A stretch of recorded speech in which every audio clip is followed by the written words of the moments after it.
Hello students, NS तथा GM classes में आपका स्वागत है। इससे पहले वाली क्लास में हमने जो टॉपिक पढ़ा था वो था आपके पास में चुंबकीय पदार्थों का वर्गीकरण। और आपके पास में जो चुंबकीय पदार्थों का वर्गीकरण था उस टॉपिक को हमने अच्छे से क्लियर कर लिया था कि आपके पास में चुंबकत्व के गुण के आधार पर पदार्थों को 3 भागों के अंदर विभाजित किया गया था, जिसमें था आपके पास में पहला प्रतिचुंबकीय पदार्थ, दूसरा था आपके पास में अनुचुंबकीय पदार्थ और जो तीसरा था आपके पास में वो था लोह चुंबकीय पदार्थ। उनकी डेफिनेशन और उनकी व्याख्या मैंने अच्छे से समझा दी थी और उसी के अंदर मैंने आपको क्यूरी का नियम, क्यूरी वाइन्स का नियम, क्यूरी ताप का नियम भी समझा दिया था। तो अब इस क्लास के अंदर अपना जो टॉपिक है वो है आपके पास में शैथिल्य वक्र या बीएच वक्र या लूप वक्र। तो आपके पास में इस क्लास के अंदर जो टॉपिक है वो है आपके पास में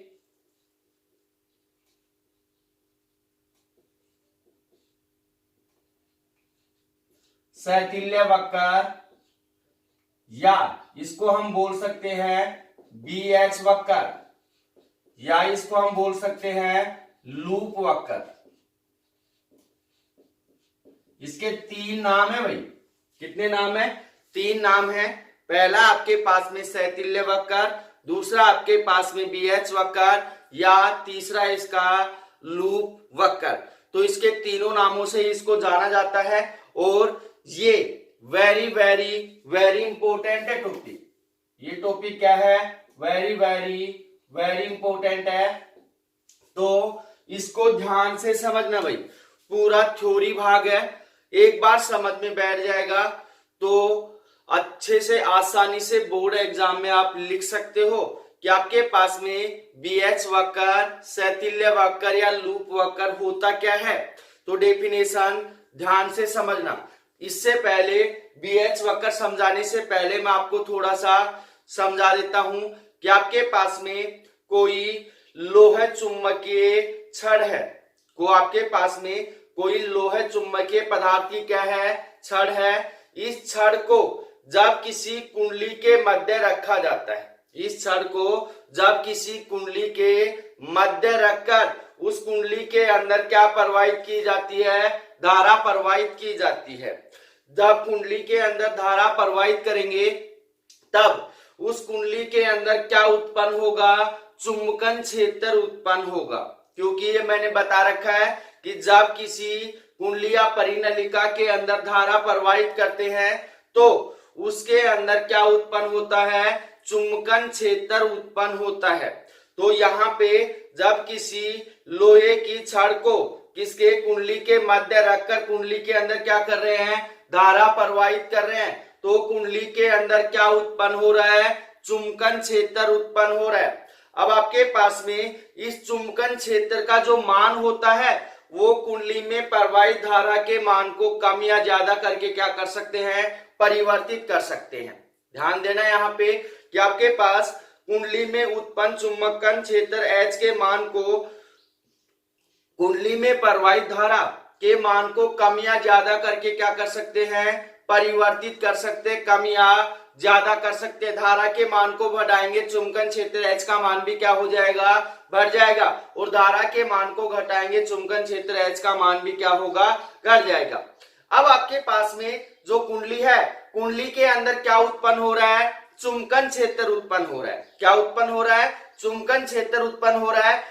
और चुंबकन क्षेत्र के मध्य क्या रखी हुई है? लोहे की छड़ रखी हुई है। तो आपके पास में लोहे की छड़ के अंदर चुंबकीय प्रेरण के कारण क्या आ जाता है? चुंबकत्व का गुण आ जाता है। क्या आ जाता है? चुंबकत्व का गुण आ जाता है। तो उसके अंदर क्या उत्पन्न हो जाता है? चुंबकीय प्रेरण भी क्या हो जाता है? उत्पन्न हो जाता है। उसमें चुंबकत्व का गुण आ जाता है और उसके अंदर क्या उत्पन्न हो जाता है? चुंबकीय प्रेरण भी उत्पन्न हो जाता है। जब आपके पास में अब आपके पास में कुंडली के अंदर क्या उत्पन्न हो रहा है? चुंबकन क्षेत्र H उत्पन्न हो रहा है और जो आपके पास में लोहे की छड़ है उसके अंदर क्या उत्पन्न हो गया, चुंबकीय प्रेरण बी। किसके कारण हुआ, ये प्रेरण के कारण हुआ है। किसके कारण, प्रेरण के कारण। चुंबकीय जो चुंबकन क्षेत्र उसके प्रेरण के कारण जो लोहे की छड़ है उसमें क्या आ गया, चुंबकीय प्रेरण का गुण आ गया। इसलिए यहाँ पे अब डेफिनेशन आती है कि आपके पास में सैतिल्य वक्र, बीएच वक्र या लूप वक्र। तो आपके पास यहाँ डेफिनेशन को ध्यान से समझना कि आपके पास में चुंबकीय प्रेरण बी जो लोहे की छड़ के अंदर उत्पन्न हुआ है, चुंबकीय प्रेरण बी तथा चुंबकन क्षेत्र एच के मध्य खींचा गया जो वक्र है वो क्या कहलाता है, सैतिल्य वक्र या बीएच वक्र या लूप वक्र कहलाता है। क्या कहलाता है, सैतिल्य वक्र, बीएच वक्र या लूप वक्र कहलाता है। इसकी डेफिनेशन दोबारा से सुन लेना कि चुंबकीय प्रेरण बी तथा चुंबकन क्षेत्र एच के मध्य खींचा गया जो वक्र है वो वक्र क्या कहलाता है, सैतिल्य वक्र या बीएच वक्र या लूप वक्र कहलाता है। इसके अंदर ध्यान देना भाई कि आपके पास में अब हम क्या खींचेंगे, बीएच वक्र खींचेंगे। एक लोहे की छड़ के अंदर चुंबकीय प्रेरण है और जो कुंडली है उसके अंदर क्या है, चुंबकन क्षेत्र है। दोनों के मध्य क्या खींचेंगे, वक्र खींचेंगे। वक्र कैसा प्राप्त होगा, किस प्रकार से प्राप्त होगा, इसको अच्छे से समझना। अगर वक्र आपको अच्छे से समझ में आ गया तो आप आसानी से बोर्ड एग्जाम में लिख सकते हो। तो यहाँ पे आपके पास में दो अक्ष हैं। कितने अक्ष हैं, दो अक्ष हैं। एक अक्ष आपके पास में क्या है, एक्स है और दूसरा क्या है आपके पास में वाई है। दूसरा अक्ष कौन सा है आपके पास में, वाई है। यहाँ पे X X dash, Y Y dash, ये अक्ष है और ये इसका क्या है आपके पास में मूल बिंदु ओ है। क्या है, मूल बिंदु ओ। अब आपको क्या करना है, बी एच वक्र खींचना है। तो बी क्या है आपके पास में, चुंबकीय प्रेरण है और एच क्या है आपके पास में, चुंबकन क्षेत्र है। तो यहाँ पे ध्यान देना, एक साइड आपके पास में क्या ले लो, चुंबकीय प्रेरण जो बी है वो ले लिया और चुंबकीय प्रेरण का मात्रक क्या होता है, टेस्ला होता है। तो मैंने वाई अक्ष के अनुदिश क्या ले लिया, चुंबकीय प्रेरण बी और एक्स अक्ष के अनुदिश क्या ले लेता हूं मैं, चुंबकन क्षेत्र एच। चुंबकन क्षेत्र का मात्रक क्या होता है, एम्पियर पर मीटर होता है। अब यहाँ पे ध्यान देना भाई, ग्राफ कैसे खींचेंगे कि प्रारंभ के अंदर हम क्या करते हैं, चुंबकन क्षेत्र एच के मान को क्या करते हैं, बढ़ाते हैं। चुंबकन क्षेत्र एच के मान को क्या करते हैं, बढ़ाते हैं। तब आपके पास में चुंबकीय प्रेरण बी का मान भी क्या होने लगता है, बढ़ने लगता है। चुंबकीय प्रेरण बी का मान भी क्या होने लगता है, बढ़ने लगता है। और आपके पास में जो वक्र प्राप्त होता है कौन सा प्राप्त होता है, ओ ए बी। कौन सा वक्र प्राप्त हो रहा है, ओ ए बी वक्र प्राप्त हो रहा है। तो दोबारा से समझ लेना, प्रारंभ के अंदर जैसे जैसे चुंबकन क्षेत्र एच के मान को बढ़ाया जाता है वैसे वैसे चुंबकीय प्रेरण बी के मान में भी क्या होने लगती है, वृद्धि होने लगती है। और हमें जो वक्र प्राप्त हुआ कौन सा है, ओ ए बी है। अब आपके पास में बिंदु बी के पश्चात एच का मान या चुंबकीय प्रेरण का मान चुंबकन क्षेत्र का मान बढ़ाने पर, जो एच वो क्या है, चुंबकन क्षेत्र है। चुंबकन क्षेत्र एच का मान बढ़ाने पर चुंबकीय प्रेरण बी के मान में कोई परिवर्तन नहीं होता है। तो यहाँ ध्यान देना कि बिंदु बी के पश्चात चुंबकन क्षेत्र एच का मान बढ़ाने पर चुंबकीय प्रेरण बी के मान में कोई परिवर्तन नहीं होता है। इसलिए जो बिंदु बी है वो आपके पास में संतृप्त क्या है, संतृप्त बिंदु कहलाता है। कौन सा बिंदु कहलाता है, संतृप्त बिंदु कहलाता है। उससे आगे अब आपके पास यहाँ पे ध्यान देना कि आपके पास में यहाँ बिंदु बी क्या आ गया, संतृप्त बिंदु आ गया।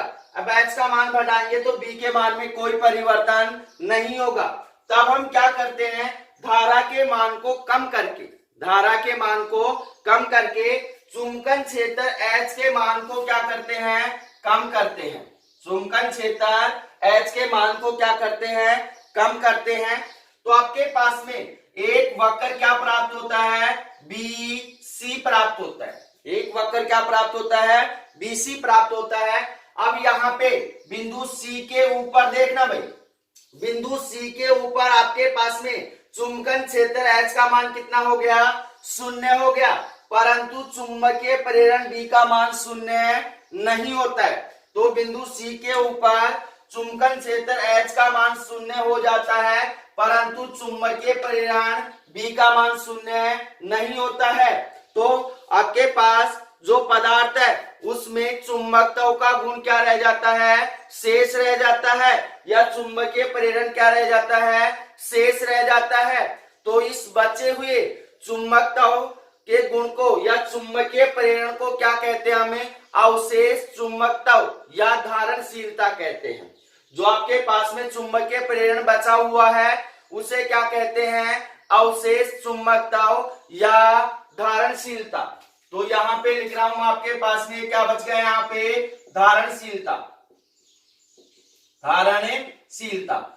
अब उससे आगे क्या करते हैं, चुंबकन क्षेत्र H के मान को और क्या करते हैं, विपरीत दिशा के अंदर बढ़ाते हैं।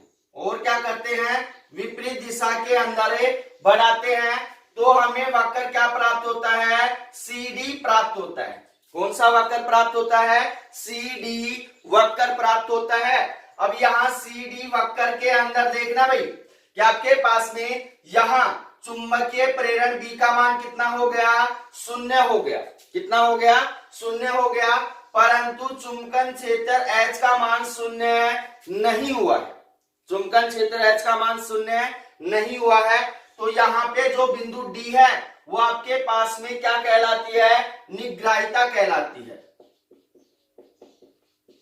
क्या कहलाती है, निग्राहिता। तो आपके पास यहाँ पे निग्राहिता की डेफिनेशन कैसे निकालेंगे कि आपके पास में BH वक्र के अंदर वह बिंदु जिस पर चुंबकन क्षेत्र का वह मान विपरीत दिशा में वह मान या ऋणात्मक वह मान जहां पर आपके पास चुंबकीय प्रेरण का मान कितना हो जाता है, 0 हो जाता है, वह क्या कहलाता है, निग्राहिता कहलाता है। फिर उससे आगे क्या करते हैं कि चुंबकन क्षेत्र H के मान को और आगे क्या करते हैं, बढ़ाते हैं। और आगे क्या करते हैं, बढ़ाते हैं। तब आपके पास में एक जो वक्र प्राप्त होता है, क्या प्राप्त होता है, DE प्राप्त होता है। क्या होता है, DE प्राप्त होता है। अब आपके पास में जो बिंदु E है उससे आगे चुंबकन क्षेत्र H के मान को और आगे बढ़ाने पर, जो बिंदु E है उससे आगे चुंबकन क्षेत्र H के मान को और आगे बढ़ाने पर चुंबकीय प्रेरण B के मान में कोई परिवर्तन नहीं होता है। इसलिए आपके पास में जो बिंदु E है वो क्या है, आपके पास में संतृप्त बिंदु है। क्या है, संतृप्त बिंदु।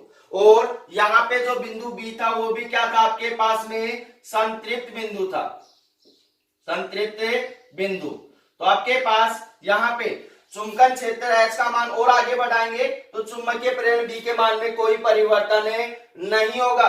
अब क्या करते हैं, चुंबकन क्षेत्र H का मान क्या करते हैं, धनात्मक दिशा के अंदर बढ़ाते हैं। चुंबकन क्षेत्र H का मान क्या करते हैं, धनात्मक दिशा के अंदर बढ़ाते हैं। तो हमें वक्र EF प्राप्त होता है। क्या प्राप्त होता है, EF प्राप्त होता है। तो यहाँ पे देखना भाई बिंदु F के ऊपर आपके पास किसका मान 0 हो गया, चुंबकन क्षेत्र H का मान क्या हो गया, 0 हो गया, परंतु आपके पास में जो चुंबकीय प्रेरण भी है उसका मान क्या होता है, बचा हुआ होता है। तो आपके पास इस बचे हुए चुंबकीय गुण को क्या कहते हैं, या चुंबकीय प्रेरण को हम क्या कहते हैं, धारणशीलता कहते हैं। क्या कहते हैं, धारणशीलता। उससे आगे ध्यान से समझना कि आपके पास में चुंबकन क्षेत्र H के मान को और आगे बढ़ाते हैं। चुंबकन क्षेत्र H के मान को क्या करते हैं, और आगे बढ़ाते हैं। तो हमें वक्र FE प्राप्त होता है। क्या होता है, FE प्राप्त होता है। तो आपके पास यहाँ पे देखना जो बिंदु ई है उसके ऊपर आपके पास में जो चुंबकीय प्रेरण बी है उसका मान कितना हो गया, 0 हो गया, परंतु चुंबकन क्षेत्र एच का मान 0 नहीं होता है। तो आपके पास में यहाँ पे जो बिंदु ई है कौन सा बिंदु है, निग्राहिता बिंदु है। क्या है, निग्राहिता। उससे आगे आपके पास क्या होगा, ध्यान से समझना कि आपके पास में चुंबकन क्षेत्र एच का मान और आगे बढ़ाया जाता है तो आपके पास में जो वक्र प्राप्त होता है कौन सा प्राप्त होता है, ईबी प्राप्त होता है। कौन सा प्राप्त होता है, ईबी। तो आपके पास में यहाँ जो बिंदु बी से आगे चुंबकन क्षेत्र एच का मान और बढ़ाया जाता है, चुंबकन क्षेत्र एच का मान और बढ़ाया जाता है, तब आपके पास में चुंबकीय प्रेरण के बी के मान में कोई परिवर्तन नहीं होता है। इसलिए आपके पास में जो बिंदु है वो क्या है, संतृप्त बिंदु है। क्या है, संतृप्त बिंदु है। इस प्रकार से यहाँ पे ध्यान देना कि आपके पास में चुंबकन और विचुंबकन के मध्य खींचा गया जो वक्र है, क्योंकि आपके पास में किसी बिंदु के ऊपर विचुंबकन हो रहा है और किसी बिंदु के ऊपर क्या हो रहा है, पदार्थ चुंबकित हो रहा है, इसलिए आपके पास में चुंबकन और विचुंबकन के मध्य खींचा गया जो वक्र है वो वक्र क्या कहलाता है, सहतिल्य वक्र कहलाता है। क्या कहलाता है, सहतिल्य वक्र कहलाता है। तो ये हो गया आपके पास में सहतिल्य वक्र या बीएच वक्र या लूप वक्र। दोबारा से ध्यान से समझ लेना, एक बार थोड़ा सा रिपीट कर देता हूं कि प्रारंभ के अंदर जैसे जैसे हम चुंबकन क्षेत्र एच का मान बढ़ाते जाते हैं तो आपके पास चुंबकीय प्रेरण बी का मान भी क्या होने लगता है, बढ़ने लगता है। परंतु आपके पास में जो वक्र प्राप्त हो रहा है कौन सा हो रहा है, ओ ए बी प्राप्त हो रहा है, परंतु बिंदु बी के पश्चात चुंबकन एच का मान बढ़ाने पर चुंबकीय प्रेरण बी के मान में कोई परिवर्तन नहीं होता है। इसलिए आपके पास जो बिंदु बी है वो क्या है, संतृप्त की स्थिति है। तो उससे आगे फिर क्या करते हैं, चुंबकन क्षेत्र एच का मान क्या करते हैं, वापस करते हैं, विपरीत दिशा के अंदर क्या करते हैं, बढ़ाते हैं। धारा के मान को कम करके चुंबकन क्षेत्र एच का मान क्या किया जाता है, कम किया जाता है। तो आपके पास वक्र कौन सा प्राप्त हुआ है, बीसी। और बीसी जो बिंदु सी है वो आपके पास उसके ऊपर देखना चुंबकन क्षेत्र एच का मान कितना हो गया, 0 हो गया, परंतु चुंबकीय प्रेरण बी का मान भी क्या 0 है, नहीं, चुंबकीय प्रेरण बी का मान कितना है, CO है। इस कारण से बिंदु सी के ऊपर चुंबकत्व का गुण क्या रह जाता है, शेष रह जाता है। इस बचे हुए चुंबकीय गुण को या चुंबकीय प्रेरण को क्या कहते हैं, धारणशीलता कहते हैं। क्या कहते हैं, धारणशीलता कहते हैं। उससे आगे क्या करते हैं, चुंबकन क्षेत्र एच के मान को और आगे बढ़ाते हैं तो हमें वक्र क्या प्राप्त होता है, CD प्राप्त होता है। बिंदु डी के ऊपर यहां देखना कि आपके पास जो चुंबकीय प्रेरण बी है उसका मान कितना हो गया, 0 हो गया, परंतु चुंबकन क्षेत्र एच का मान 0 नहीं हुआ है। जिस बिंदु के ऊपर आपके पास में चुंबकन क्षेत्र का मान 0 हुआ है, आपके पास चुंबकीय प्रेरण बी का मान 0 हुआ है, उस बिंदु को क्या कह रहे हैं, निग्राहिता कह रहे हैं। और जब चुंबकन क्षेत्र एच के मान को और आगे बढ़ाया जाता है तो वक्र हमें क्या प्राप्त होता है, डी प्राप्त होता है। और बिंदु डी से आगे चुंबकन क्षेत्र एच का मान बढ़ाने पर आपके पास चुंबकीय प्रेरण के मान में कोई परिवर्तन नहीं होता है। इसलिए आपके पास जो बिंदु ई है वो क्या है, संतृप्त बिंदु स्थिति है। उससे आगे क्या करते हैं, एच के मान को धनात्मक दिशा के अंदर बढ़ाते हैं तो आपके पास वक्र क्या प्राप्त होता है, EF प्राप्त होता है। अब यहाँ ई के एफ के ऊपर देखना कि आपके पास जो चुंबकन क्षेत्र उसका मान कितना है, 0 है। यहाँ पे लिख रहा हूं मैं, H बराबर कितना है, 0, यहाँ B बराबर कितना है, 0, यहाँ H बराबर कितना है, 0, यहाँ B बराबर कितना है, 0।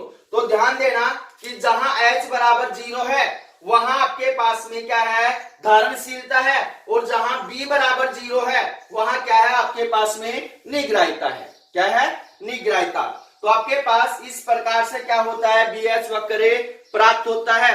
अब आपके पास में BH वक्र से स्पष्ट हो रहा है, BH वक्र से क्या हो रहा है, स्पष्ट हो रहा है क्या स्पष्ट हो रहा है उसको ध्यान से समझना कि आपके पास में जो चुंबकीय प्रेरण B है वो चुंबकन क्षेत्र ऐसे क्या होता है, पीछे होता है। चुंबकन क्षेत्र ऐसे क्या होता है, पीछे होता है, क्योंकि चुंबकन क्षेत्र H का मान शून्य होने पर भी चुंबकीय प्रेरण B का मान शून्य नहीं हो रहा है। क्या नहीं हो रहा है, शून्य नहीं हो रहा है। इस कारण से पदार्थ के अंदर क्या होता है, चुंबकत्व का गुण बना रहता है। पदार्थ के अंदर चुंबकत्व का क्या होता है, गुण बना रहता है। तो पदार्थ के इस गुण को क्या कहते हैं, शैथिल्य कहते हैं। क्या कहते हैं, शैथिल्य कहते हैं। तो ये हो गया आपके पास में शैथिल्य वक्र या BH वक्र या लूप वक्र। अब इसके अंदर जो फर्स्ट पॉइंट आता है वो है आपके पास में धारणशीलता। डायरेक्ट डेफिनेशन पूछी जाती है बोर्ड एग्जाम के अंदर कि आपके पास में धारणशीलता क्या होती है। जो पॉइंट आपके पास में क्या है, धारणशीलता। तो धारणशीलता होती क्या है, ध्यान से समझना भाई कि आपके पास में BH वक्र पर वह बिंदु, BH वक्र पर वह बिंदु जहां चुंबकन क्षेत्र H का मान क्या होता है, शून्य होता है, परंतु चुंबकीय प्रेरण या चुंबकन तीव्रता का मान शून्य नहीं होता है। पदार्थ के अंदर चुंबकीय प्रेरण या चुंबकन तीव्रता का मान क्या होता है, बचा हुआ होता है। तो आपके पास उस बिंदु को क्या कहते हैं, धारणशीलता या बचे हुए चुंबकत्व के गुण को क्या कहते हैं, धारणशीलता या अवशेष चुंबकत्व कहते हैं। क्या कहते हैं, धारणशीलता या अवशेष, बचा हुआ जो चुंबकीय गुण है, चुंबकीय प्रेरण है, चुंबकीय तीव्रता है, उसे क्या कहते हैं, धारणशीलता कहते हैं। दोबारा से डेफिनेशन समझ लेना। BH वक्र पर वह बिंदु जिस पर चुंबकन क्षेत्र H का मान शून्य होने पर भी पदार्थ के अंदर चुंबकन तीव्रता या चुंबकीय प्रेरण का गुण क्या होता है, शेष होता है, तो उसे क्या कहते हैं, अवशेष चुंबकत्व या धारणशीलता कहते हैं। डेफिनेशन बहुत इजी है। तो अब इसके अंदर अगला जो पॉइंट आता है वो आपके पास में निग्राहिता। निग्राहिता, अब आपके पास में निग्राहिता क्या होती है, ध्यान से समझना। इसकी भी डेफिनेशन बोर्ड एग्जाम के अंदर पूछी जाती है कि निग्राहिता होती क्या है, निग्राहिता होती क्या है। अब यहाँ पे ध्यान से समझना कि आपके पास में BH वक्र के अंदर वह बिंदु, BH वक्र के अंदर वह बिंदु जहां आपके पास चुंबकन क्षेत्र H का मान, चुंबकन क्षेत्र H का मान ऋणात्मक दिशा में बढ़ाने पर, ऋणात्मक दिशा में बढ़ाने पर जहां चुंबकीय प्रेरण B का मान क्या हो जाए, शून्य हो जाए, जहां चुंबकीय प्रेरण B का मान क्या हो जाए, शून्य हो जाए, तो उसे क्या कहते हैं, निग्राहिता कहते हैं। तो इसकी साधारण सी डेफिनेशन हम कैसे निकाल सकते हैं कि चुंबकन क्षेत्र H का वह ऋणात्मक मान जिस पर चुंबकीय प्रेरण B का मान क्या हो जाए, शून्य हो जाए, उस मान को क्या कहते हैं, निग्राहिता कहते हैं। क्या कहते हैं, निग्राहिता कहते हैं। तो आपके पास हो गया BH वक्र कंप्लीट। अब इसके अंदर BH वक्र के अंदर ही अगला जो टॉपिक है वो ये है कि आपके पास में नरम लोहे या कच्चा लोहा जिसको हम बोलते हैं वो तथा कठोर स्टील के मध्य BH वक्र की विवेचना करना। तो आपके पास में यहाँ पे टॉपिक क्या है,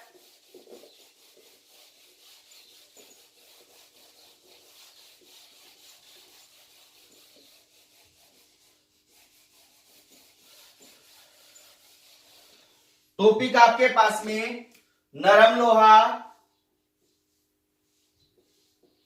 नरम लोहा या लोहे तथा कठोर स्टील, कठोर स्टील के मध्य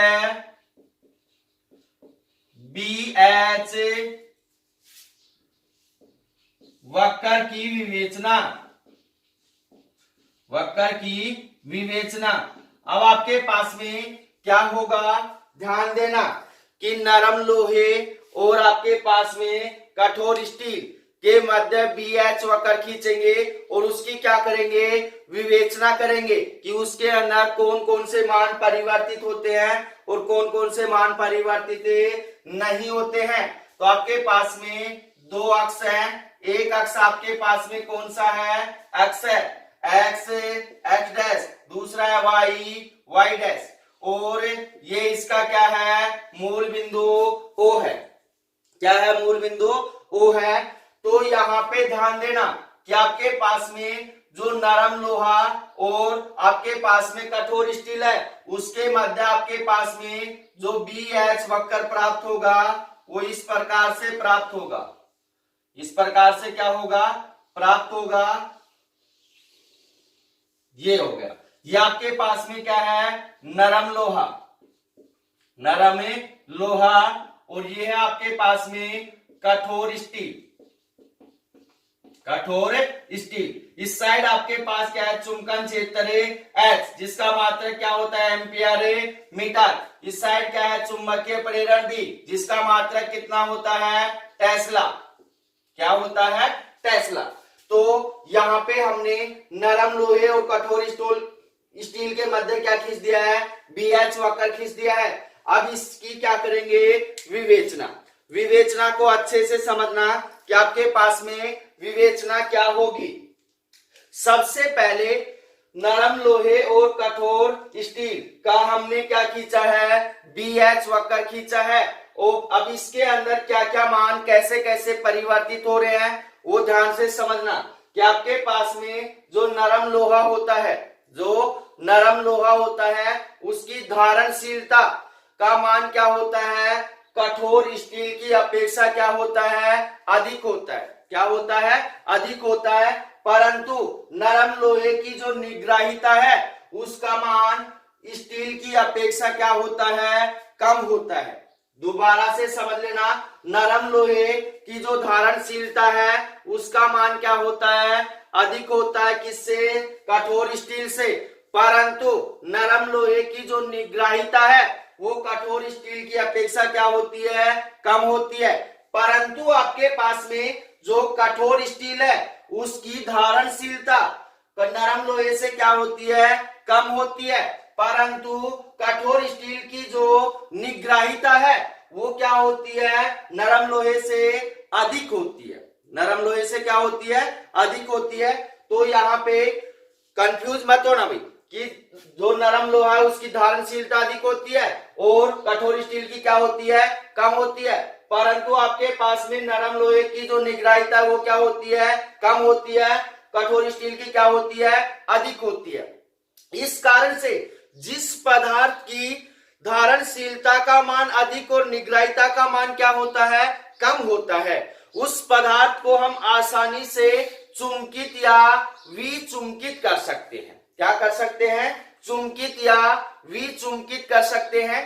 तो आपके पास कौन सा पदार्थ है आपके पास जिसकी धारणशीलता अधिक और निग्राहिता का मान कम है, वो क्या है, नरम लोहा।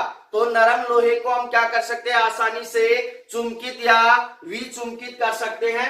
इसलिए आपके पास में जो नरम लोहा होता है, नरम लोहे का उपयोग अस्थायी चुंबक बनाने के लिए किया जाता है। क्या करने के लिए, अस्थायी चुंबक बनाने के लिए किया जाता है। और अस्थायी चुंबक के उपयोग मैंने लिखवा रखे हैं आपको, किसमें, जो अपना चुंबक चैप्टर चला था उसके अंदर चुंबक के प्रकार, और उसके अंदर आया था आपके पास अस्थायी चुंबक के उपयोग। वहां पे आपके पास में अस्थायी चुंबक के उपयोग कौन कौन से थे, कि अस्थायी चुंबक का उपयोग विद्युत घंटी के अंदर किया जाता है, विद्युत मोटर के अंदर किया जाता है, विद्युत जनित्र के अंदर किया जाता है। आदि ऐसे उपकरण हैं जिनके अंदर हम क्या करते हैं, नरम लोहे का उपयोग या अस्थायी चुंबक का क्या करते हैं, उपयोग करते हैं।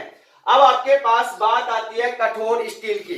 जो कठोर स्टील है उसकी जो धारणशीलता है वो क्या होती है, कम होती है, और निग्राहिता क्या होती है, उच्च होती है। इस कारण से जिन पदार्थों की धारणशीलता कम और निग्राहिता का मान क्या होता है, अधिक होता है, उन पदार्थों को न तो आसानी से चुंबकित किया जा सकता है और न ही आसानी से विचुंबकित किया जा सकता है। इस कारण से आपके पास में कठोर स्टील जो है